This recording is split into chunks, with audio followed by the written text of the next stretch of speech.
Baik, sama-sama kita akan berdoa sebelum kita membaca dan merenungkan firman pada pagi hari ini. Satukan hati kita berdoa. Bapa, kami bersyukur Engkau mengundang kami beribadah bersama-sama dalam rumah Tuhan. Sebuah anugerah yang besar, Engkau memberikan kami sebuah waktu yang indah. Kami boleh menyembah, memuji Tuhan. Dan kami percaya hatimu dipuaskan bukan dengan lidah bibir yang memuji Tuhan dalam gereja. Tetapi hidup kami pun adalah sebuah panggung ibadah yang menyenangkan hatimu.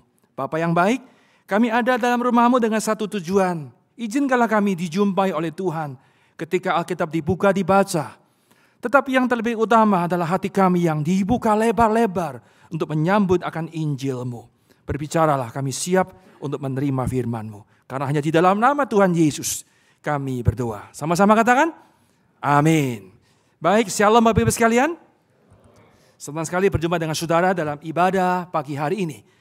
Saudara-saudara sekalian, saya ingat ketika masih sekolah minggu, dulu saya pernah diajar, ada satu lagu yaitu di dalam dunia ada dua jalan. Mau nyanyi lagu itu?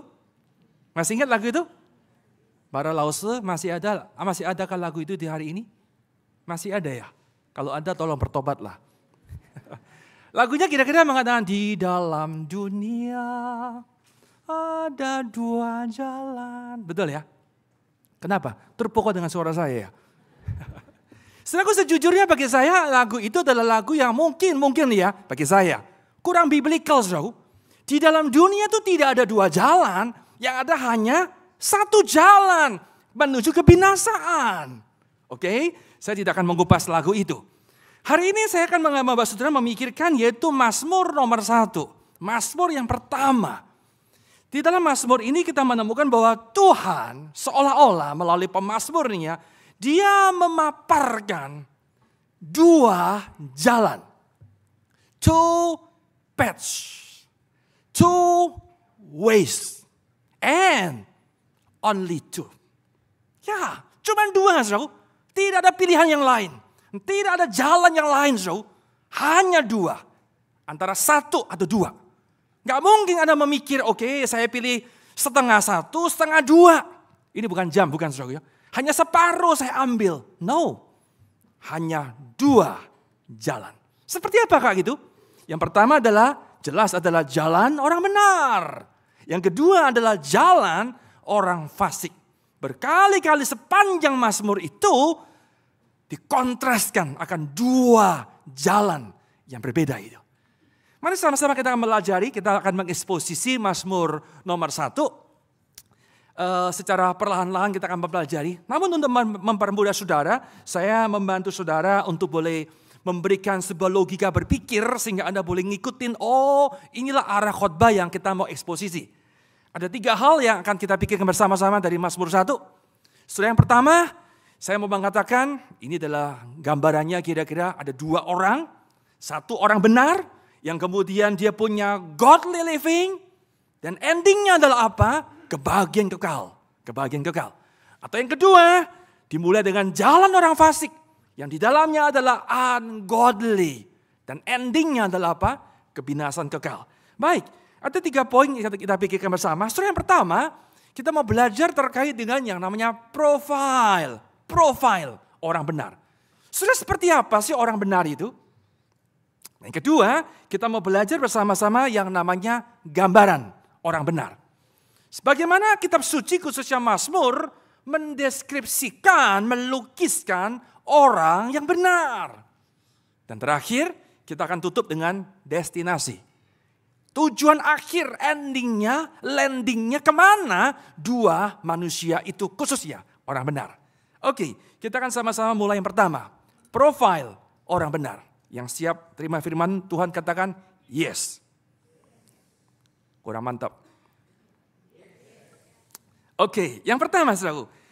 Orang benar adalah seperti apa? Ayat 1, sama-sama membaca ayat ini. 1, 2, 3. Berbahagialah orang yang tidak berjalan menurut nasihat orang fasik.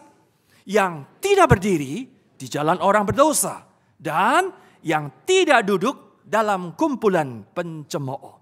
Saudara, menarik sekali. Pemazmur dia menggambarkan atau menjelaskan orang benar itu dengan kalimat atau nada secara negatif.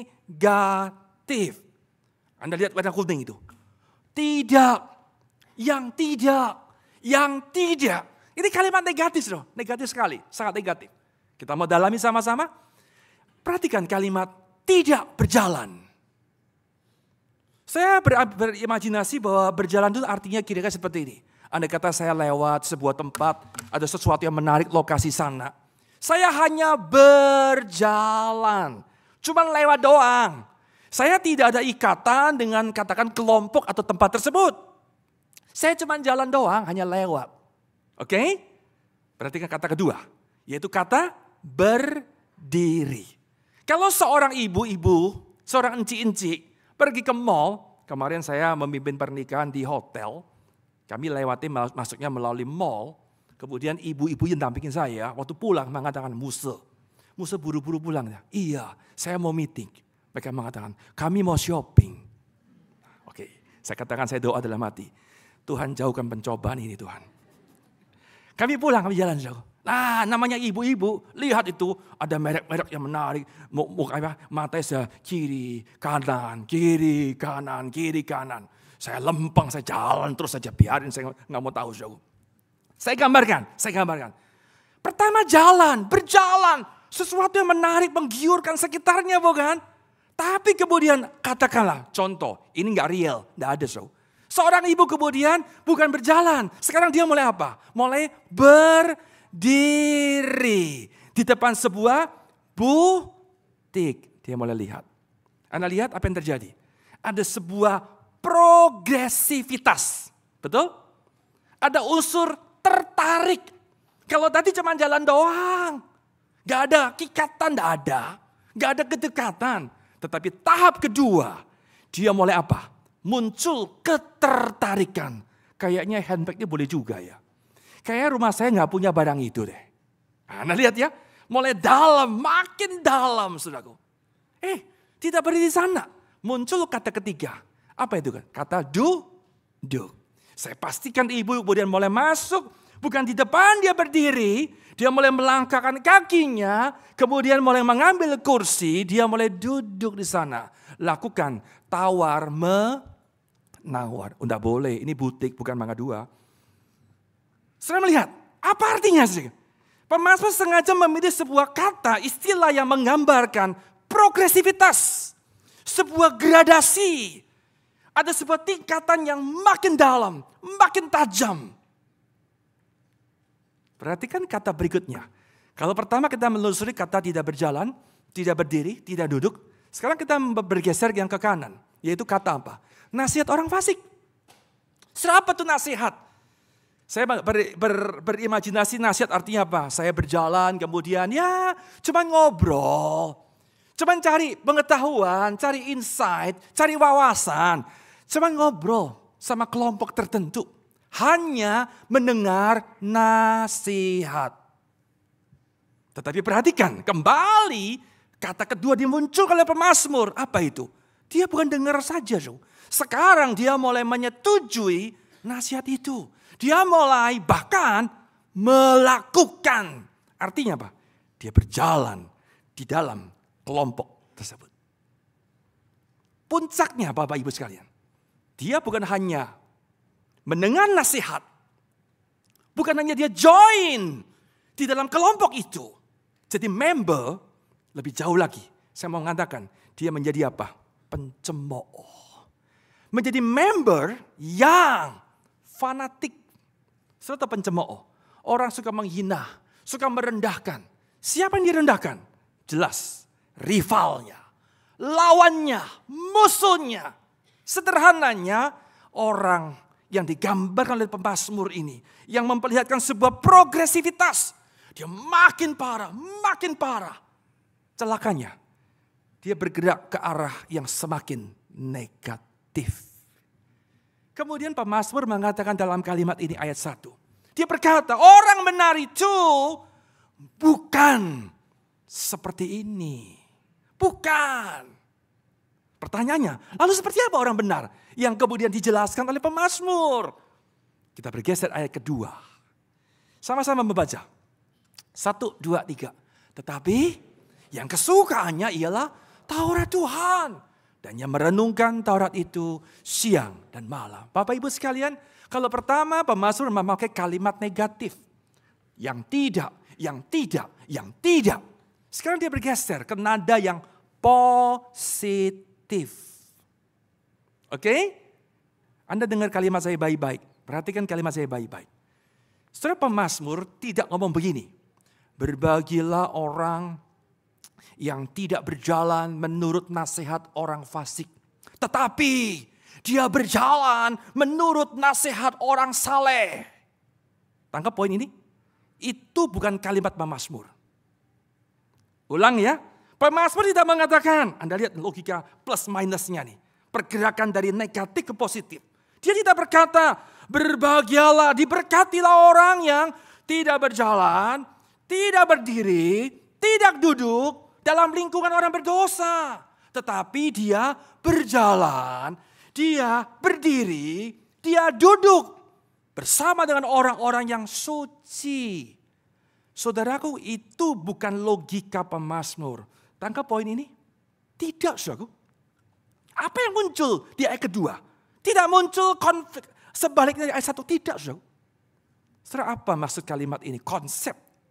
Saya kira Anda perlu mendengar baik-baik. Ini sebuah prinsip hidup orang Kristen. Catat kalimat ini baik-baik. Kekristenan tidak pernah berfokus kepada hal-hal yang bersifat moral dan superficial. Tetapi bersifat esensial dan radikal. Lihat yang kuning itu penting Bapak Ibu. Saya kasih tahu ya, sepanjang malam saya mikirin kata ini. Saya cari yang bagus apa. Saya mikirin terus. Khotbah itu paling susah ya, yang beginian ini. Kalau sekedar nyampein sih ya biasa. Tetapi mencari sebuah terminologi yang menarik, permainan kata. Ini yang susah setengah mati. Oke, kita sama belajar. Apa sih arti kalimat ini? Sejujurnya kalau saya mau mengatakan banyak orang Kristen hari ini, bukan hari ini, sepanjang zaman. Mereka berpikir begini. Jadi orang Kristen itu ya harus baik. Ya, baik. Kalau bicara tutur katanya sopan lah, sopan, attitude-nya sopan yang bagus. Jadi orang Kristen itu harus murah hati, tolong orang miskin, berbuat baik lah. Hidupnya harus bersahaja, jangan mewah-mewah, jangan ikut orang-orang yang berada yang suka di demo, jangan. Kita Kristen harus sederhana, bersahaja. Betul, saudaraku? Saya beritahu saudara, itu tidak ada sesuatu yang salah. Tapi jikalau Anda menjadi Kristen dan hanya, perhatikan, hanya berfokus kepada yang lahiriah, kepada sesuatu yang superficial. Apa itu superficial? Yang kelihatan. Ini loh handphone ini dibungkus dengan yang namanya casing. Casingnya bagus. Tutur katanya sopan, orangnya baik, kelihatan suka menolong orang miskin, rajin ke gereja, casingnya bagus. Saudara hati-hati, itu bukan fokus iman Kristen. Kalau Anda hari ini sebagai orang Kristen, puluhan tahun ke gereja, Anda berhenti hanya sekedar saya baik, saya tampil sesuatu yang membuat orang terpukau. Maafkan saudara, Anda jatuh dalam sebuah yang namanya moralitas. Padahal kekristenan bicara apa? Sesuatu yang esensial. Apa itu esensial? Yang mendasar. Sesuatu yang radikal.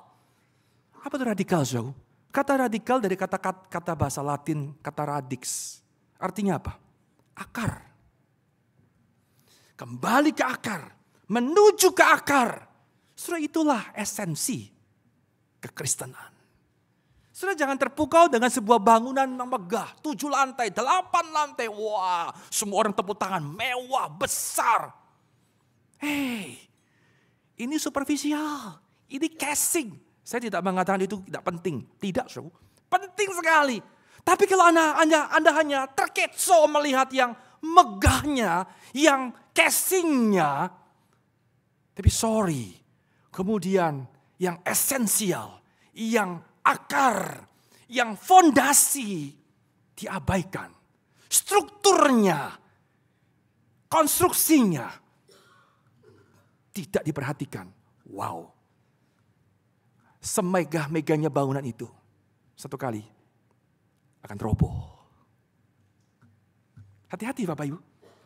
Iman kita, perjalanan kita. Kalau kita fokus pada apa? Penampilan. Pokoknya bagus. Orang terpukau.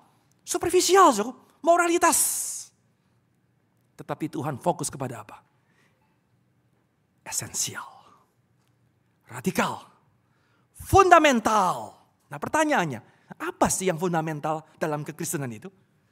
Saudaraku, luar biasa. Pemazmur memberikan jawaban. Itulah jawabannya, ayat 2. Apa ayat 2 itu? Yuk kita baca sama-sama sekali lagi. Suara keras, 2, 3. Tetapi yang kesukaannya, Taurat Tuhan. Stop dulu. Saudara, ini loh yang esensial dalam iman Kristen. Cuman Bible.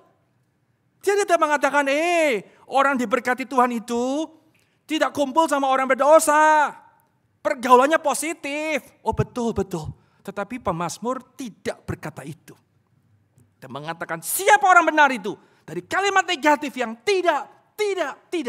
Sekarang positifnya apa? Orang benar adalah orang yang apa? Hidupnya tidak pernah lepas daripada firman Tuhan. Bapak Ibu sekalian, itulah yang menjadi esensi kekristenan. Kita teruskan ayat kedua, beberapa kata akan kita expose. Kata pertama adalah kesukaan. But his delight. Kesukaannya. Kesenangannya. Kata delight itu punya arti senang, suka, menikmati. Permisi tanya Bapak Ibu hari ini, apakah saudara punya kenikmatan akan firman? Halo? Anda dengar khotbah, dengar khotbah lagi. Apakah pembacaan Alkitab tiap hari hanya sebuah rutinitas, sebuah kewajiban agama? Ya kalau saya nggak baca Alkitab kayaknya nggak enak deh. Kan saya hamba Tuhan, kan saya majelis, kan saya udah pengurus, sudah dilantik, diteguhkan. Masa saya nggak baca Bible? Kayaknya ada yang kurang hari ini deh, maka saya mesti baca. Saudara-saudara sekalian, orang benar, dia punya kecintaan akan firman. Seterusnya kata kedua adalah kata Taurat Tuhan. Saya udah kupas berkali-kali, udah saya beri bocoran. Ini Taurat bukan bicara 5 hukum atau 5 kitab Musa. Kejadian, Keluaran, bukan itu. Tetapi the whole Bible, kitab suci, firman Tuhan. Yang ketiga, merenungkan. Saudara-saudara sekalian, saya suka dengan kata merenungkan. Saya akan mengartikan kira-kira seperti ini. Merenungkan itu seperti orang yang lagi makan. Dan kemudian mengunyah. Saya pastikan Anda kalau mau makan, itu harus dikunyah makanannya ya. Setuju ya? Jangan ditelan doang, jangan saudara. Saya dulu adalah orang yang makannya pokoknya, apalagi makan yang saya suka, makan mie. Waduh, hitungan antara proses masak dengan saya makan, lebih cepat siapa? Cepat makan saudara. Itu made bikin ya. Baru dikasih, baru di tangan saya. Itu, enggak boleh sebut merek, enggak boleh ya. Itu mie yang itu tuh. Baru hitungan detik, habis. Langsung ditelan. Itu enggak bagus. Kata dokter, makan tuh harus dikunyah. Minimal, cari dokter, mana dokter sini? Minimal berapa kali? Nah, ini enggak pernah ngunyah semua, ini tukang telan semua nih. Minimal 30 sekian kali. Kunyah, oke? Jadi siang ini kunyah ya. Hitung 1, 2, 3, 4, terus kunyah. Supaya kenyang duluan saudara. Saudara nggak main-main itu. Apa perlu dikunyah itu? Waktu makanan saudara dikunyah. Itu sari-sari makanan. Ini ajaibnya Tuhan. Kemudian mulai bercampur dengan air liur. Oke? Itu menciptakan sebuah enzim. Sebuah nutrisi, sebuah gizi yang kita butuhkan dalam tubuh kita.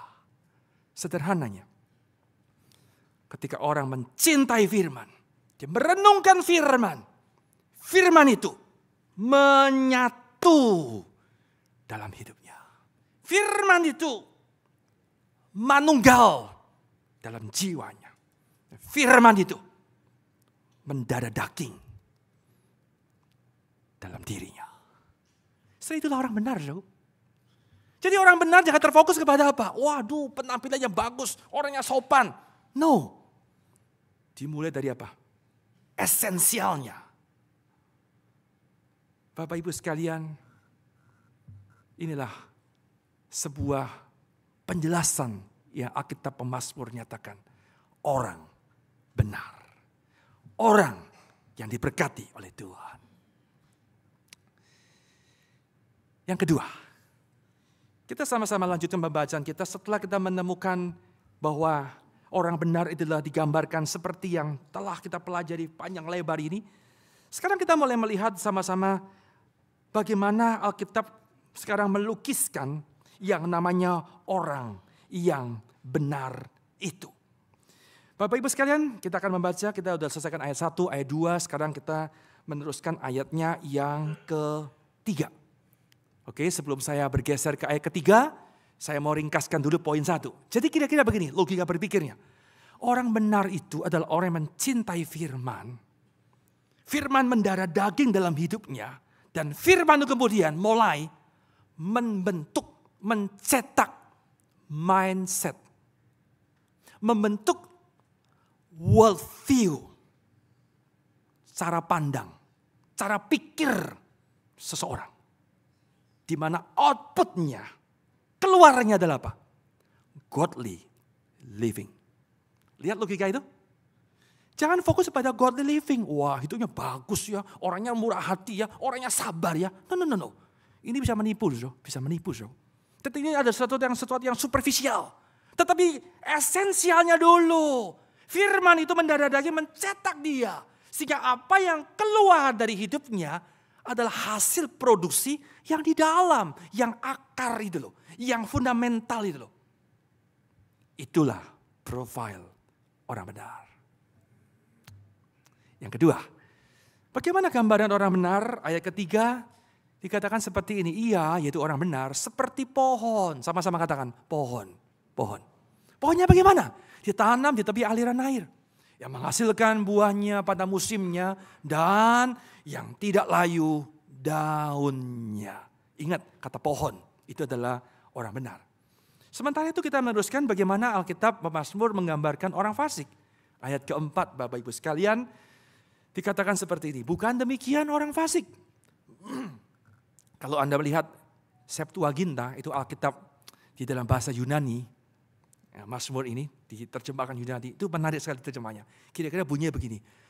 Tidak demikian orang fasik, tidak demikian. Wah, diulang 2 kali. Artinya apa? Kontras sekali. Sangat kontras sekali. Pertanyaannya, seperti apa sih dilukiskan itu orang fasik? Mereka seperti sekam yang ditiupkan angin. Saya stop dulu, izin tanya. Ada yang tahu sekam di sini? Tahu ya? Ya, saya duga itu umurnya pasti di atas 50 tahun. Kalau di bawah 50 tahun kayaknya enggak tahu sekam deh. Yang muda-muda tahu sekam? Nah, enggak tahu. Apa tuh yang muda-muda? Apa tuh sekam? Itu sekam sejenis makanan. Enak sekali sekam itu. Bukan, saudaraku. Sekam itu adalah kulit arinya beras. Tahu kulit ari? Makin susah lagi apa kulit ari itu ya. Jadi kira beras zaman dulu bukan dengan zaman sekarang, berasnya udah ready, tinggal dimasukin air, kemudian dicuci dulu lah, jangan jorok-jorok dong. Bersihkan, buang 2-3 kali, 4 kali, 10 kali, 7 kali, roboh like rice cooker. Bukan selaku ya. Kemudian setelah dicuci baru dimasak. Oke? Kalau zaman dulu beras nggak seperti itu. Itu beras-beras itu ada ada kulitnya, harus dikopein. Ya enggak pengangguran dong, dikopein satu, enggak. Akhirnya gimana? Lah itu boleh keluar itu. Yang namanya, itu apa tadi? Tadi ngomong apa gitu? Sekam, nah itu mulai keluar. Ditiup angin. Orang zaman dulu nenek-nenek begini, kemudian setelah itu, betul? Keluar, tampil lagi. Wah, itu sekam. Orang benar pohon, orang fasik sekam. Perbandingkan Bapak Ibu sekalian. Izinkan saya bertanya, adakah manusia menanam sekam? Tidak ada. Pohon bagaimana? Planted. Tanam, ditanam. Sekam, tidak ada kehidupan di dalamnya. Ada. Cuman apa itu? Ya, benda-benda kecil. Pohon, ada kehidupan di situ. Dalam konteks zaman dulu, zaman Mazmur, sekam itu tidak ada guna. Tidak ada harga. Setuju dengan saya? Ditiup angin. Tentu beda dengan hari ini. Teknologi sekam itu bisa diolah. Bisa. Dengan teknologi yang canggih menjadi energi baru. Oh bisa. Tapi Anda perlu membaca Mazmur dalam konteks masa itu. Maka dikatakan sekam itu apa? Tidak ada guna. Tiup angin. Terbang. Hilang. Nggak ada bekas. Nggak ada jejak. Sementara pohon. Wow. Sangat berguna sekali bukan? Anda lihat perbandingan yang kontras. Orang fasik dan orang benar. Jalan orang fasik, jalan orang benar. Kita berbalik ayat ketiga yang belum saya tuntaskan tadi pembahasan kita. Setelah ayat 3 digambarkan seperti pohon yang ditanam di tepi aliran sungai. Nah, ada sebuah kalimat ayat ketiga, kalimat yang semua orang suka ayat ini. Ayo boleh membaca keras-keras suara ayat 3 ya. Kalimat terakhirnya. 1, 2, 3. Dan apa saja yang diperbuatnya berhasil. Wah, ini yang semua orang suka. Kalau ke gereja dengar khotbah, ini apa saja yang diperbuatnya. Orang benar, anak Tuhan. Semua yang diperbuatnya pasti berhasil. Amin. Haleluya. Setuju? Langsung keluarkan pena. Wah, ini Alkitab boleh nih, catat baik-baik. Ini nih, janji Tuhan. Hidup saya pasti berhasil. Apa yang saya pegang, semua berubah jadi emas. Berhasil. Tunggu dulu. Saudara perlu mengerti apa sih arti kata berhasil di sini. Bapak Ibu sekalian, ada seorang pemikir besar yang mempengaruhi banyak hamba Tuhan masa kini. Namun sayang orangnya udah pulang ke surga. Tetapi pemikirannya masih banyak dipelajari. Namanya adalah Tim Keller. Beliau pernah memaparkan sebuah fakta bahwa majority orang-orang dunia, mayoritas, mereka mengejar yang namanya apa? Kesuksesan. Dari kecil kita dilatih, kamu harus sukses. Kerja keras, sekolah, les, juara. Semua apa tujuannya? Nanti besar kamu jadi orang sukses. Apa orang sukses itu? Orang kaya, orang yang mapan, orang yang dihormati. Orang yang punya achievement yang luar biasa. Sukses. Tanpa sadar banyak orang mengejar kesuksesan. Sementara itu kata Tim Keller. Di pendulum yang lain. Muncul satu istilah yang namanya apa? Setia. Wah. Nah, kenapa muncul kata setia di sini? Karena mereka adalah orang-orang yang mungkin nggak bisa sukses. Menghibur diri barangkali, menenangkan jiwa barangkali, maka mengatakan, nggak apa-apa nak, kamu nggak kaya nggak apa-apa. Yang penting kamu jadi orang yang setia. Saya mau bertanya pada saudara hari ini. Saudara mau pilih sukses atau setia? Nggak apa-apa, jadi orang yang nggak kaya, hidupnya pas-pasan, tapi setia loh. Pilih mana, saudara? Tadi saya dengar, pilih dua-duanya. Saya kasih tahu, itu calon politikus. Calon anggota D... Wah pintar, dia mau dua-duanya, saudaraku. Yang pilih dua-duanya, kasih tahu ya. Anak kecil juga tahu, itu bagus dua-duanya. Cuman masalahnya, sukses plus setia, barang langka. Barang langka, saudaraku. Nah, di dalam pendulum yang berbeda, yang dua arah, yang kemudian bandul yang sangat ekstrim ini, Tim Keller memunculkan satu kata yang ketiga. Apa itu, saudara? Inilah gambaran tentang kekristenan. Bukan bicara soal sukses atau quote-unquote setia. Tetapi apa? Berbuah. Inilah kekristenan, saudara. Berbuah. Apa saja yang kamu kerjakan, kata pemazmur, berhasil. Berbuah. Menjadi berkat. Inilah yang Tuhan mau, Bapak Ibu sekalian. Apa guna kamu jadi orang yang kaya raya, tapi gak ada buah dalam hidupmu? Apa gunanya kamu quote-unquote setia puluhan tahun ke gereja, tapi mohon maaf hidupnya gak punya dampak apapun dalam hidup ini? Berbuah. Setelah sekalian, orang benar, dia pasti berbuah. Sekalipun mungkin buahnya cuma kecil. Sekalipun mungkin buahnya tidak terlalu signifikan menurut dunia. Sekalipun buahnya mungkin terlihat, tanda petik ya, tidak ada apa-apanya. Tapi percayalah, dia pasti berbuah.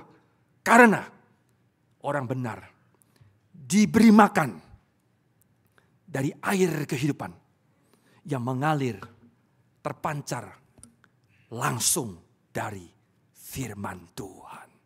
Saya ulang kalimat ini baik-baik. Orang benar dia pasti berbuah, pasti jadi blessing hidupnya. Tidak soal berapa besar buah yang dia produksikan. Karena apa? Karena orang benar diberi makan dari air kehidupan yang keluar mengalir, menetes dari firman Tuhan. Ayat kedua tadi. Ada satu wanita yang akan saya ceritakan. Seorang wanita Kristen yang devoted. Sangat saleh sekali hidupnya, sangat saleh. Tapi sayang sekali, mohon maaf. Wanita ini kurang beruntung hidupnya. Dia terlahir dalam kondisi yang cacat, tidak punya tangan, tidak punya lengan. Kaki kirinya hanya separuh dari kaki kanan. Bisa imajinasikan. Itu kondisi wanita yang malang. Tapi bersyukur dia di dalam Kristus, di dalam Tuhan. Anda lihat video ya ini. Bagaimana perjalanan wanita tersebut. Gud, när jag den värld beskådar som du har skapat med ditt allmaktsord.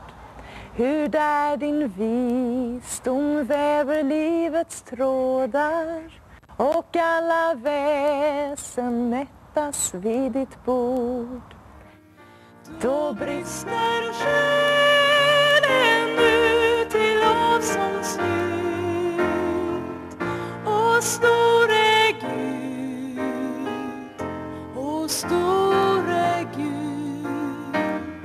då brister själen ut i lovsångsljud. Och store Gud, och store Gud.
Saudara sekalian, di dalam ketidaksempurnaan wanita ini, tapi kuasa Kristus yang sempurna memampukan dia hidup berbuah seumur hidupnya.